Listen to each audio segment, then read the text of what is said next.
एक जंगल में एक हाथी और एक बकरी रहते थे। दोनों बहुत पक्के दोस्त थे। दोनों साथ में मिलकर हर दिन खाने की तलाश करते और साथ में ही खाते थे। एक दिन दोनों खाने की तलाश में अपने जंगल से बहुत दूर निकल गए। वहां उन्हें एक तालाब दिखाई दिया। उसी तालाब के किनारे एक बेर का पेड़ था। बेर का पेड़ देखकर हाथी और बकरी बहुत खुश हुए। वह दोनों बेर के पेड़ के पास गए। फिर हाथी ने अपनी सूंड से बेर के पेड़ को जोर से हिलाया और जमीन पर ढेर सारे पके हुए बेर गिरने लगे। बकरी जल्दी जल्दी गिरे हुए बेरों को इकट्ठा करने लगी। संयोगवश उसी बेर के पेड़ पर एक चिड़िया का घोंसला भी था, जिसमें चिड़िया का एक बच्चा सो रहा था और चिड़िया दाने की खोज में कहीं गई हुई थी। बेर का पेड़ जोर से हिलाने के कारण चिड़िया का बच्चा घोंसले से बाहर तालाब में गिर पड़ा और डूबने लगा।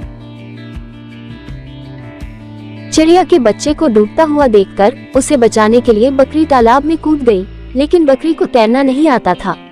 इस वजह से वह भी तालाब में डूबने लगी।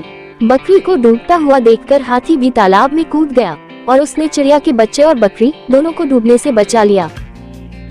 इतने में चिड़िया भी वहां पर आ गई और वह अपने बच्चे को सही सलामत देखकर बहुत खुश हुई। उसने हाथी और बकरी को इसी तालाब और बेर के पेड़ के पास रहने के लिए कहा। तब से हाथी और बकरी भी चिड़िया के साथ उस बेर के पेड़ के नीचे रहने लगे। कुछ ही दिनों में चिड़िया का बच्चा बड़ा हो गया। चिड़िया अपने बच्चे के साथ जंगल में घूम कर आती थी और हाथी और बकरी को जंगल में किस पेड़ पर फल लगे हैं इसकी जानकारी देती थी।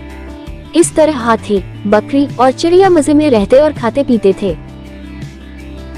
इस कहानी से हमें यही सीख मिलती है कि हमें किसी का बुरा नहीं करना चाहिए।